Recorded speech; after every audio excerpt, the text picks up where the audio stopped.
Scale your business without the burnout. This is the Thriving Business Podcast. Welcome back, everyone, to the Thriving Business Podcast. I'm here with my co-host, Sam Morris in Melbourne. Hello, Sam. Hello, Kate. So we have wrapped up Quadrant 2 in our journey, the roadmap to business success. We have worked our way through the quadrant number 1, which was revenue generation. Quadrant 2 was all about profitability and keeping the money that you earn and making it work hard for you through efficiency, through profit first methodology and AI systems. So if you missed Quadrant 2, we unpacked profitability in a lot of detail, and we've had some really good feedback so far. We've seen, excitingly, a lot of downloads of our AI episode that's made us feel very chuffed this morning. So we only just published that one last night. So if you haven't listened to it yet, that's where Sam and I go through all our latest experimentations with AI, and it's a lot of fun. Yeah, and didn't I actually start our conversation today, Kate? Because, I've got the dual monitors set up, and I actually said, I'm sitting with you on one monitor recording this episode, and on my other monitor, I have the Claude extension updating my program for me.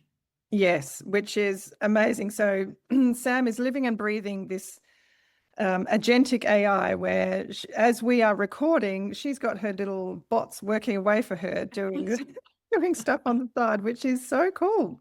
Yeah. So we talked about productivity on steroids, and that's definitely what AI is helping us do in this modern era. So check it out if you haven't listened to those 4 episodes on profitability. So now we are moving into the 3rd quadrant of our Thriving Business wheel, and that is all about capacity and your ability to grow. Mm-hmm. So we've covered making the money with revenue generation, profitability, which is keeping the money and making it work efficiently. And then now it's all about growth. So the capacity you have in your business to grow. And the very first topic off the rank for that quadrant is your business model. Yes. And you and I were having a conversation before we started recording, Sam, about how your business model is different to your business plan or your business structure. So tell us a bit more about that. Well, I think there are so many interchangeable terms in the business world, and I think people get really confused about what they all mean. So to be very clear, the business structure is the legal structure in which you operate, whether you're a company or a sole trader or a partnership or a trust, that kind of thing. So what was the next one, Kate? My mind's just gone blank. Business plan. Oh, business plan. Yeah. Oh, my goodness. The business plan is the living, breathing document in which you have written down everything about your business. Mm-hmm. And then we have your business model. And as you put it so beautifully, Kate, before, your business model is how revenue moves through your business, how it comes in to you. Yeah. Yeah, and business plans, while we're on that topic, people invest a lot of time and money in doing these very lengthy 50 to 100-page documents that end up sitting on their shelf. But I love working with a dynamic 1-page business plan, which just has those 4 key pillars on it about, it's your roadmap and your blueprint for success. So maybe we can touch on that at some point. But business model is... it's, as you said, Sam, it's how you move money through your business and how you bring money in and move it through. And so we were saying, so should this have belonged in the revenue generation quadrant? And yes, it quite possibly could have, because your business model is about how you generate revenue, but it's also determines your capacity to grow, because we're in the revenue generation segment. We were looking at different revenue streams, right? We were helping people work through what could be a lucrative revenue stream. So you're focusing on one target market, one specific offering, one problem you solve, and that's a revenue stream. A business model is you would have multiple revenue streams all working in harmony together. And harmony is the key, because as you said before we started, Sam, you've seen many businesses where a business model is very fragmented. Yes, Kate, this is a big mistake people make, is that they think, there's so much information out there about having a product ladder or a value ladder, and people come in and, let's just talk about coaching, and we'll use coaching as an example. And I've got a little case study here that I will go through. So Sarah is a business coach, okay? Now, she's got so many weird and wonderful talents, and she has built this business that is exhausting her because her business model is very scattered. So what she has done is she has created digital products that she sells on Instagram. She has a course, a low-ticket course. She does VIP days. She has a membership, and she has a really high-ticket done-for-you social media package. So all of that sounds wonderful, and it's all well within the realm of what she can do really well. But those revenue streams, all of those things do not talk to each other. So they are not one business model. They are not one thing that links to the next thing, that links to the next thing in a really obvious way. And that's what a business model is. It's how all of your revenue is tied into one thing. Yeah. Yeah, and in this case, she's offering a done-for-you marketing service, which is very different to business coaching. And yes, she can do that, but is she confusing her market? Is she a marketing agency or is she a business coach? And and spreading yourself too thin like that, because we know personally how hard it is running marketing campaigns for people and time consuming, and then to try and do that and business coach, it does scatter your focus. And we say this often, just because you can do all the things doesn't mean you should do all the things. Exactly. Everything in your business, every single product and offer should have a relationship with everything else that you're doing. One core service. Yeah. Don't be Kmart. And, everybody loves Kmart, but really Kmart is all the things for all the people. We're just usually very small teams or just one person operating a business. We can't be the Kmart of the service world. So we need to think very clearly about what is your primary offer? What is that one product? And when I say product, I mean service. Also, what is that one thing that is your favorite thing to do that you love delivering? And then you fill out your business with everything that is directly related to that one thing you love doing. Here's a trick that I tell people when they're thinking about, okay, I'm going to do this coaching program. I'll stick with coaching because it's really easy to pick it apart. This is my coaching program, but I need a lead magnet to get people into my coaching program. So rather than create a lead magnet that is directly related to the coaching program, they think of some weird and wonderful random thing that they think might be popular, and then wonder why that lead magnet, the people that get that lead magnet aren't converting. There's no relationship there. Yeah. Interesting. Yeah, and it's interesting that you think they do it because they think it will be popular. Yeah, because they're just thinking about how can I get big numbers onto my email list so that I can sell to them. But they're not the right numbers they're not the right people getting onto the email list in the first place, because you're pitching a different pain problem or something. Yes. Yeah, interesting. So many people start a business with a skill or a product, not a model, and then figure it out as they go. Yeah. And in the research you and I were doing, I loved this quote: if you don't design your model intentionally, your business will design itself, and it usually designs itself into something that consumes your life. That is actually so true. I know, we've both experienced that. Yes, we have. Yeah, because look, when you're starting out, I get it. There's that panic around trying to find that thing that'll hit. Yep. But even when you do that, if there is no connectivity, it's a one-hit wonder. Yeah, that's right. Yeah. And it's a huge effort to get that one hit. Oh, absolutely. And it's usually not repeatable either, because market conditions change. And Yeah. Sorry, yeah, were you going to say something? I was going to say you do see a lot of that when people go to find a coaching program or a coach because they have had that little bit of success. They have no idea how they did it and they've got no idea how to repeat it. Yes. And we Yeah. have experienced that too, where we've put programs out and it's gone really well and we get 30 people in a room and then we try it again and it falls flat. And Yes. yeah. So yeah, and interestingly here, there are two ways businesses can grow, intentionally or accidentally. Accidental grown businesses are usually chaotic, exhausting, and almost impossible to scale. Yes. Yeah. So intentional designs means asking, what do I want this business to look like in 3 years? What kind of clients, what kind of revenue, what kind of lifestyle, and then work backwards from there. And that's your business model. Yeah. I like to think of it as the accidental entrepreneurs. They're the surfers that, are just learning and they catch a wave.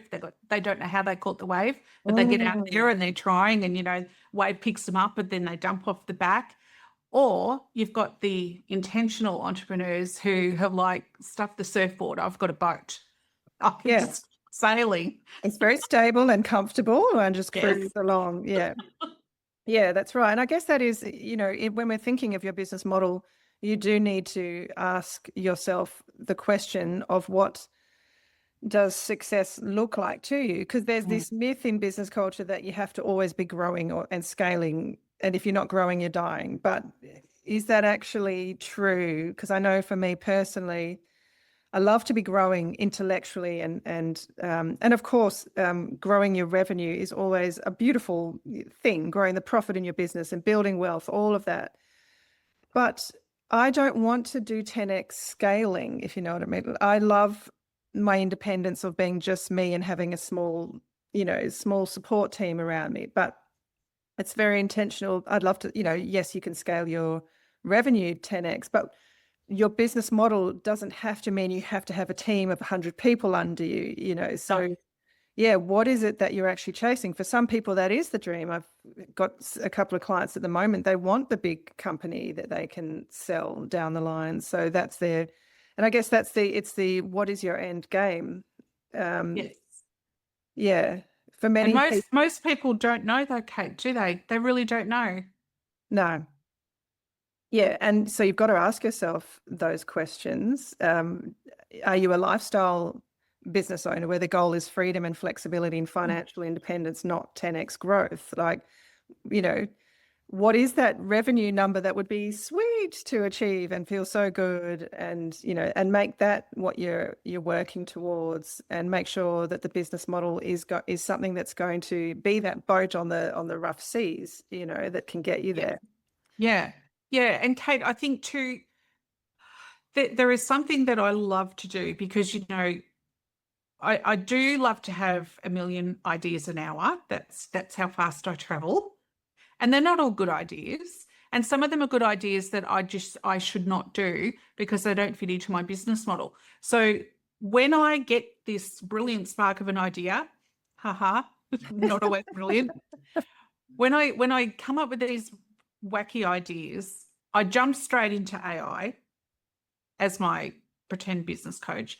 But my AI is trained to disagree with me and not agree with me. Very So good. I've got I make it tell me all the ways in which I'm wrong. Mm-hmm.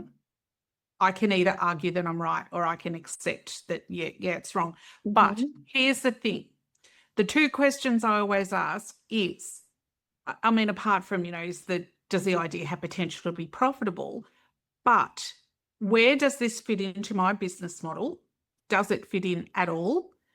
And what is the impact of including this product on my business with regard to the amount of time it's going to take, the energy it's going to take, and the impact on my profitability? Not my revenue, my profitability. Correct. Yeah. Yeah, good point. I don't think enough people are reverse engineering this stuff. No. Because if you've got this revenue figure in your head, or, and I always try and say profit figure, you need a profit figure. How much do you want in your pocket? That's right. But have that number in mind and then put your business model into that and get AI to unpack what that's going to look like. If you've got a membership, how many members are you going to need? How many coaching clients can you tackle? Because if your idea of earning, clearing into your bank account $1 million a year, and you're running private coaching clients at $1,000 each, clearly that's not going to work. That's right. Yeah. But if you love doing the one-on-one coaching and you are very happy with these $1,000 clients, that doesn't mean you can't keep them, but it means you need to explore how to stretch that business model out with additional products to support getting you to that profit That's goal. right. Yes, that is where the reverse engineering is so important, to map all of that out. Yeah. Yes. Yeah, so Definitely. you might have a revenue goal, but what's the business model that's going to get you there in a way that gives you the lifestyle freedom you want? Yes. Yeah. And I always too like to look for, don't give me the top performers that are doing $1 million. I want what are the average people doing? Mm, Because we can't all be in that 1%, that's because right. then it's not 1% anymore. Yeah. We defy the global statistics. Yeah. Yeah. Yeah. Okay. So some of the fun quotes that came up during this research was scale is a choice, not an obligation. So, Yes. as we said, just thinking clearly about what is your growth goal. Most businesses don't fail because of a bad idea. They fail because of a bad model. And yeah, that's definitely true from what I've seen. And yeah, sometimes you need to try things to know if they've got legs to go the distance as well. So there is that piece as well. So this collaboration that you and I are doing, Sam, was an experiment to see, does this have traction in our business models, right? Exactly. Yes. And so far, it seems that the feedback is really good. So this is something we might more formally include in our own business models. Yes. Yeah. And I find that my business model is something that's constantly evolving.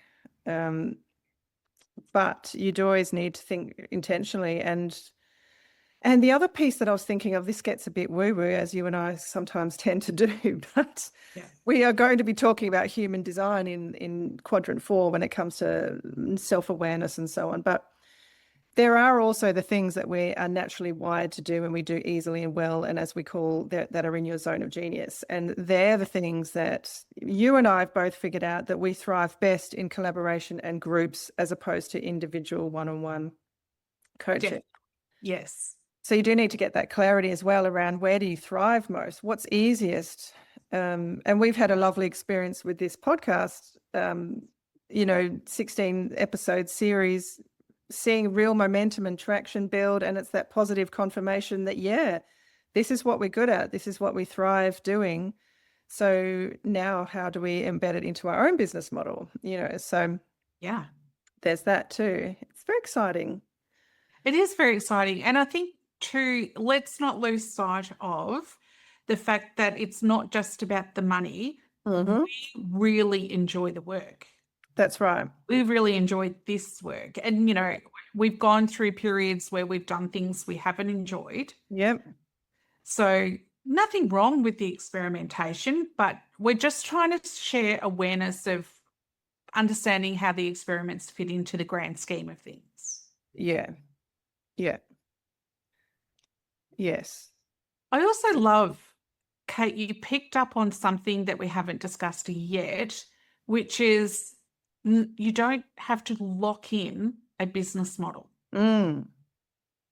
This is something that can definitely change over time. Yeah. I think the key, that's right, and it does evolve. The key is that intentionality and the clarity, I think, around, okay, what is the end goal? So in my case, I love being a solo operator, but that means to achieve my revenue goal, if I reverse engineer that, I can't do that just with coaching. It needs to be with public speaking and writing books and doing speaking gigs off the back of that. So yeah, once you get really clear on what that number is, what are the different activities you can do to feel that to generate that goal that you have, that are the things you love doing. And that clarity can take time, but it does evolve. So, and every now and then we try something and we think, no, I'm going to come back and stick to my lane. So I thought for a while that I wanted to get back into corporate workshops. Doing did you? Yeah. What made you think of doing that? Because, well, to be honest, I know you can make good money doing that. I used to do that back in my corporate days. I used to facilitate strategic workshops for clients, and we do all-day workshops with teams of 15, 20 people. And so I know I can do it. I know I'm good at it. And I know you can make good money doing it. But I had an experience where I went back and did one of those and realized, no, yes, I can do it. Yes, it pays well, but did I enjoy it? Oh, I almost had PTSD from all the old corporate BS and politics and hidden agendas and people with different personality dynamics going on in the room, and a lot of people with a complete lack of self-awareness. And I just suddenly went, no, I can do this work, but does it bring me joy? No, it does not. Yeah. And so I had to really pull back and think, okay, because in my mind, my logical brain's saying, you can do this stuff, it pays well, you should be doing that stuff. And that's what a lot of business owners I know get trapped thinking that. But if it doesn't bring you joy, if it doesn't put you in your zone of genius, if you don't come home at the end of that day and go, oh my gosh, I love that so much, then it's not, you've got to let go of that idea that you can make a lot of money off it, because no matter how hard you push, when you're not in your zone of genius, you're not loving it, it's just it's a bigger struggle, and it's not fun. Whereas when I flew up north to do the talk for International Women's Day for Karratha District, Chamber of Districts, the Chamber of Commerce up in Karratha, I just came back that night and I was on cloud nine. I was like, oh my gosh, I love this. I love public speaking, and I loved that topic, which was all about helping women rebalance the scales, and when everything around them is changing, and then you sort of get those feedback signals. Okay, I need to do more of that, and just getting really intentional around, I want to, in your business model, these are the activities that I love doing, that I can do, that bring in good money. How do I, really orientate myself towards those? And quite often the path to get there is not clear. Like, I don't really have a plan, but somehow that intentionality, when I know that public speaking forms a formal part of my business model, the gigs just start appearing, or opportunities start appearing, if you know what I mean. So yes. Yeah, Kate, I can really relate to that. After we delivered our workshop, honestly, I loved that so much. I loved the collaboration with you, and and learning more and more about leadership every time I sit in the same space as you. And I loved the people and the interaction. You're talking about the revenue generation workshop we did 2 weeks ago. Yeah, in April. Yeah. Yeah, and versus I followed that a couple of days later with 5 one-on-one sessions in a day, to which I was absolutely exhausted, and I was just like, no, this is just not for me. Yeah. And we all know that there's more money, but the perception is there's more money in the one-on-one work, because you need volume for group work. Yeah. But I just can't. It's just not my lane. Yeah. I love the dynamic of a group of people. Yeah, same. And you and I feed off each other well in that environment. So yeah, and we're both in our zone of genius in that situation. So it's and so the challenge for you and I is, how do we scale that? Is it true that we can only have 12 people? Because that's what we said. We wanted to make sure it was small enough that there were enough people in the room so that everyone got enough attention on their challenges. Yeah. And the question is, we have to look at our business model on that around, is that true that we can only give people attention if there's 12 people in the room? If there were 20, 30, 40, would they still get the same result? Or 100? Because I see some coaches running group coaching workshops with hundreds of people online. Yes, they do. I guess the question is always, do you get the results that it's about what feels right to you. Do you know what I mean? Like, it's not just about getting the people in the room. Are they actually getting results from that situation?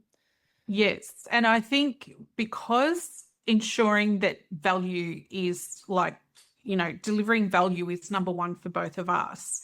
I think that's why we feel like keeping our rooms quite small means that we can really focus on people. Now, I know what it's like sitting on the other side of being the participant in a room with like 100 other people, and it allows you to sit and be invisible. It doesn't mean I don't get any value. Yeah. But when I'm in a room of 10, there is nowhere to hide, and I force myself into those spaces because I know I will hide in the large group.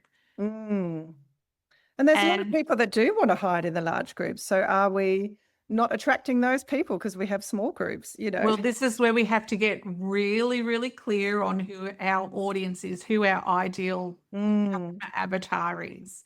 And is it the person that wants to hide in a big group, or is it the person that wants to be encouraged to come out of their shell a little bit in a smaller space? Yeah. Yeah, because I think early on in my coaching career, I did so many online courses, and the majority were large groups where I was invisible in the background, but I still got massive learning from it. Yeah. I did my entire Enneagram certification in a large group program, and no one probably even knew I was there, but I got the certification, I got the value, I did all that. Yeah. So maybe it is a limiting belief that you and I have. Don't know. Yes. Yes, but that was a course. How would it have gone if that was coaching? Yeah, that's true. Yeah. Different. Yeah, But then Tony Robbins isn't doing courses in front of 10,000 people, is he? He's doing live coaching, live experiences. Yeah. Yeah. And he is not constrained by the 12 number at all. He's got thousands of people that. Exactly. So I suppose it depends on our willingness to expand and push and reach. And I think too that, Kate, that will come over time, Tony Robbins has decades of experience under his belt in which he knows how to work that room so that every single person in there feels like they've had this massive life shift. That's right. Yeah. He didn't start with that. He started one-on-one. Yeah, true. Yeah. So what's the takeaway we want people to take from this? So, yes, the takeaway, I believe, is to have a really good look at your business model, understand what your revenue streams are and how they are connected. Because if they are disconnected, then I would hazard a guess to say that your business is probably going to have some kind of failed up system, or you're going to be pushing really hard to grow it. Yeah. That's where I sit with that. I think you're going to hit problems. Yeah. And there's so many different types of businesses. The business model is going to depend very much on whether you're a traditional small business providing a very standard service. Your business model will be quite standard you say you're an accounting agency, or you're it can be a lot simpler, but your business model needs to be clear. And in that case, you've got staff working for you. They need to know their role in the organization. But then you've got we've been talking about the thought leaders and the solopreneurs, the coaches, consultants. That's where it gets a little bit more experimental and fluid, because quite often they're unique offerings or not standard, and that's a process of experimenting quite often. And then you've got the entrepreneurial types that are trying to get a product to market, and it's innovative, and then quite often there's e-commerce involved, and that's a whole other ball game as well. So that business model is very different. And I guess what you and I know best is helping you know, the small solopreneurs and the small business people that have left the corporate world want to practice their craft and run a small business and do what they love with the financial freedom. Yeah. Yeah. But And don't sell yo-yos if your business is elephant rides. right. That's true. Yeah. So, and because you run a very traditional business on the side, Sam, with your husband's PSC. Yeah, and that business model, I would say, is quite clear, right? Do you ever review that? Do you need to sit down and look at the business model, or has that stayed fairly much the same? That has stayed the same. Okay. Like we know our lane. What does change is tweaking and updating our service delivery, tweaking and updating our pricing, that like as in how the pricing is structured, how we charge for things. Yes, but the actual business model remains unchanged. Interesting. It works. So Yeah. we've got the room to move inside of that model, and that's all we need. Yeah, beautiful. Which is that reliability, consistency. We said in the previous episodes, business should be boring, as in, Yeah. it should be repeatable, predictable, you know, get to that point where it's a known quantity and you know what money you can make from it and so on. And that's ultimately what we all strive towards. Not that we want to run boring businesses. We still want to have fun and be creative, but have that consistency and repeatability in it. The predictability is what, and the repeatability is what it's that infrastructure that allows you to relax and be creative, because the stability is there. Yes. So, Yeah, I think too many people get this backwards. We want business to be boring and life to be exciting. And I think too many people are looking for the excitement inside the business, and then they have nothing left and life is boring. Oh, terrible. Yeah, we don't want that. No. We do not want that. Yeah, but it is the trap where business owners get stuck doing all the things. And, you know, it's that old quote, a business is like a monster. You turn your back on it for a second, it'll eat you alive. And I guess that's what we're saying here. The business model is being very intentional about how do I set up a business that is not going to eat me alive if I turn my back on it. Yeah. And we do want to be at the point where it's boring and repeatable, but we do want to have fun while doing that work. So I guess boring and repeatable means that the anxiety is gone out of it. I remember so clearly those times where I didn't know where my next client was coming from. I didn't know if I was going to be able to pay, you know, all the things to keep my business alive. This is going back pre-COVID, when I didn't have that consistent repeatability in my business. And if one client would say no, and I've been pinning my hopes on that, and just the terror that would, you know, grip me of, oh my gosh, how am I going to survive? And no one wants to be there. That is just awful. You know, there's that anxiety about where's my revenue? How am I going to keep my pipeline alive? So I guess what we're saying is the business model is your pathway to having that intentionality and creating that boring predictability and so on. Yes. And you're craving that. Like, and Kate, 99% of business owners do start out exactly in that space of it's awful. Where are we going to get clients, you know? And the internet and social media is filled with people who are offering to help you get more clients and fill your pipeline and do all of those things. But where we make the mistake is that once we've got that figured out and it becomes boring, we tend to stuff it up so it's not boring anymore. Yeah, true. Yeah, because we want the excitement. Yeah.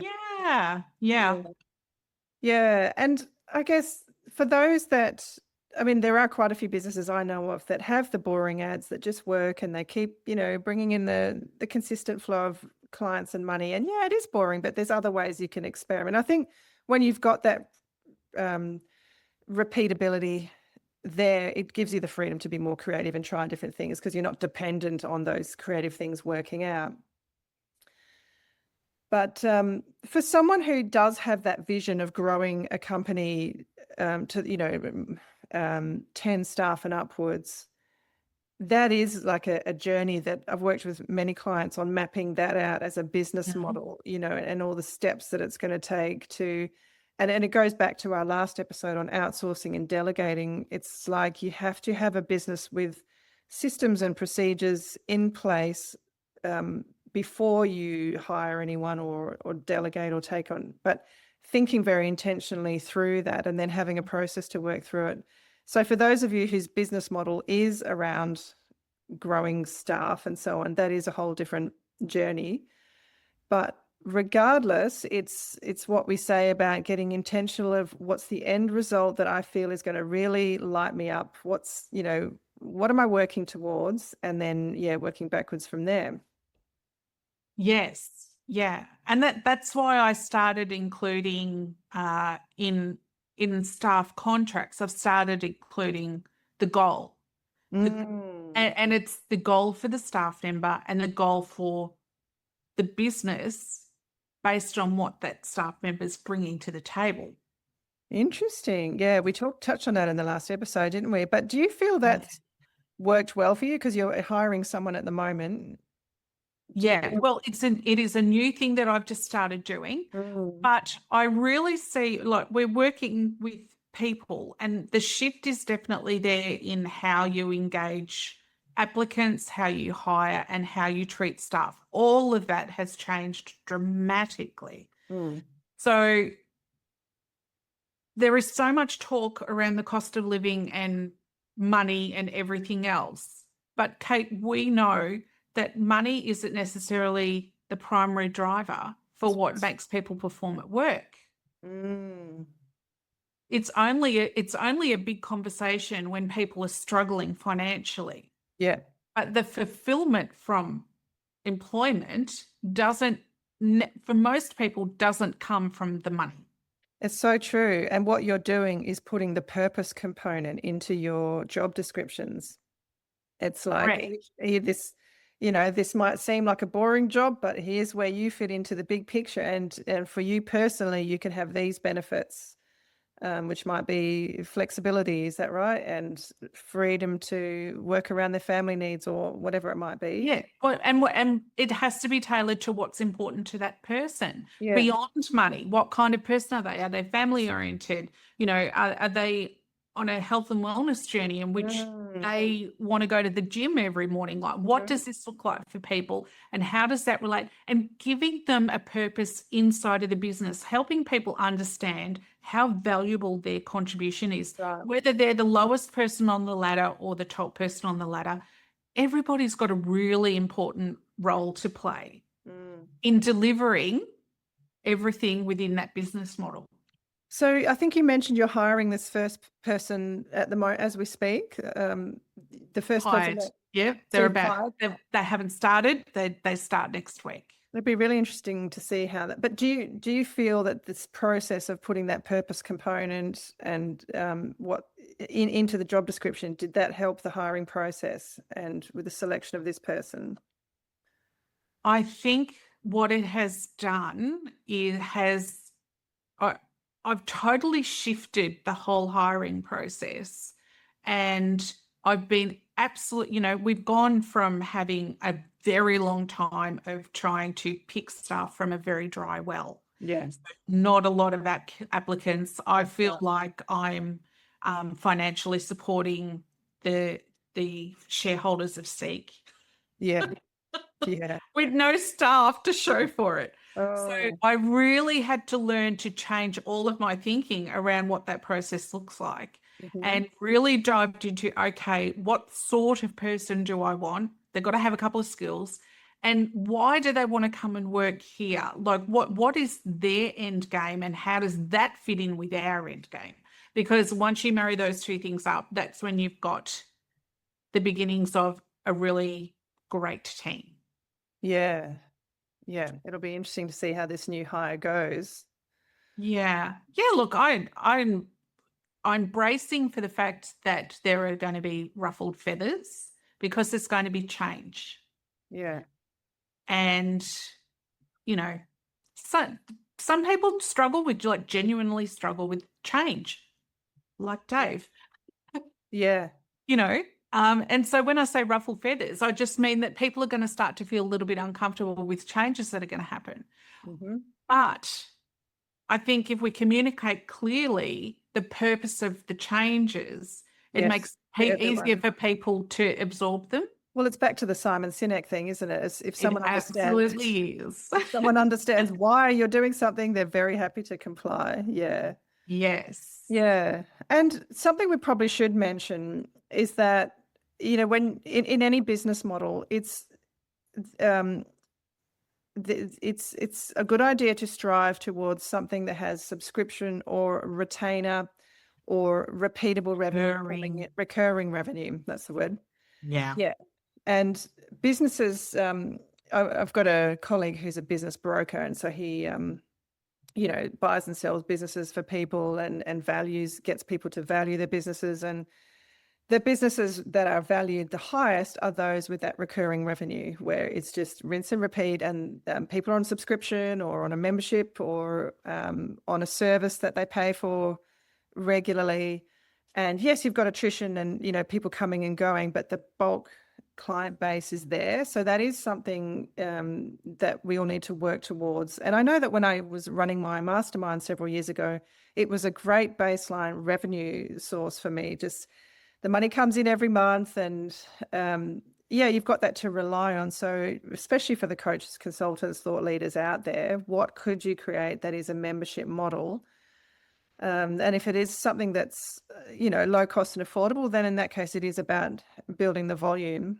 Yes. Or are you going to go for something a little more high touch, so higher cost, that is, that people will pay for, whether it's indefinitely or if it's, what is that model that's going to give you the repeatable revenue? Absolutely. And I think too, a lot of people focus on trying to get that recurring revenue up front at the start of their funnel. And that is a good place to start. But you also want to have it at the end of that journey for your customers. So whatever you're leading them to, you want to finish with some recurring revenue. You don't want people to be lost at the end of whatever pipeline you're pushing people through. Yeah. So if there's some way at the end for them to stay connected to you and your community at a low cost, that's ideal because you've got the relationship. They, yeah. So that was just something that I thought we should probably bring up, that is very important to include in your business model when you're thinking about it. And that relationship of A leads to B, leads to C, leads to D, and how are you completing that full cycle? And we talk, when we've talked about thought leadership in the Matt Church philosophy, he's all about thought leaders, as he calls them, people like you and I, we're, coaches, consultants, and a lot of our clients that come, half of the workshop that we had last week were thought leaders, right? They're coaches, consultants. Yeah. And I love, it was such freedom when we had him on the show and learned about his methodology, because he talks about clusters, which are one revenue stream, which is one market you serve, one problem you solve, and one method of delivery. So maybe that's your group coaching. And then you've got maybe your public speaking cluster. And I love the fluidity in that. He says, launch a new cluster every 3 months or 6 months, depending on your business cadence, and assume that half of them will fail. Yes. And once you get one that sticks, though, you start what we're talking about really solidifying the processes and the repeatability around that, and make that your solid staple offering. Yes. And then figure out how any additional clusters could feed into that or complement that.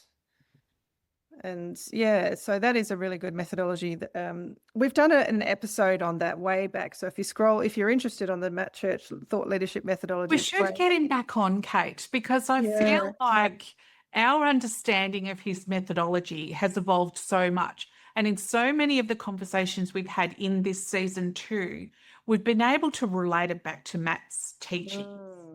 So it'll be, when we finish, we should invite him back on to talk through it again. Okay. Challenge accepted. Matt, if you're listening, come back. Yeah. Oh, absolutely. Yeah. And he was the one, because remember, most businesses, we know we have to wrap up now, but a lot of businesses get caught in the trap of thinking they have to have one niche, um, one sort of specific product offering, whereas he gives you that freedom to think a bit more expansively around Yes. that. You can have different clusters. They might be solving different problems for different people. But I think as long as there's harmony, like going back to what we talked about in the beginning, as long as it all makes sense within the framework of your zone of genius, as long as they're all sort of interrelated and interconnected, you can build a really harmonious business model, with different target markets. Yeah, and I think that's the thing. Everyone gets so fixated on one target market. They But do. yeah, Anyway, come along to the workshop. If you're feeling confused about your business model, Yes. come along to the workshop on the 20th of May. Sam and I reviewed the previous workshop and decided we're going to manage the time even more tightly. Because the live coaching was where all the gold happened, and we're going to make sure that this we had amazing feedback on the last workshop, but this next one, it's literally going to be live coaching from within 5 minutes of starting and for 90 minutes, and each person gets 5 minutes, personalized attention and more if we have time for it. But yeah, if you've got any questions on your business model, come and bring them along and we will try to answer them for you live. Yes. And also on anything else in the quadrant. Yes, that's right. So we've coming up, so that was money mastery. The one on the 20th, we will be covering off money mastery and the profit first methodology, your pricing strategy, AI systems for efficiency, and outsourcing and delegating. So if any of those topics are something you struggle with or you have questions around, please come along and we will try to help you with those. Yeah. And Kate, I think too, I'm going to try and train myself to stop saying product ladder, because one thing is very evident from our conversation today, and my brain is a bit slow and has just made this connection, that it is not a ladder, because what I said earlier was about making sure that you retain people with that recurring revenue when they finish traveling through this pipeline. So it needs to be reimagined. It's not a ladder, because a ladder has a start and a finish. It's linear, yeah. It needs to be a loop or a product loop or a product spiral where people are just circling around and around through your offerings. I like the idea of a spiral because that's also sort of fits in with the theme of how you adjust and transition and tweak your offerings over time. So we have to ban product ladders. I think so, because they are very linear, and Yes. yeah, and a good business model is interconnected and harmonious, different things working together harmoniously to keep people engaged with your brand as long as you can keep giving them value. Yeah. Yeah. So interesting. Isn't it? Yes.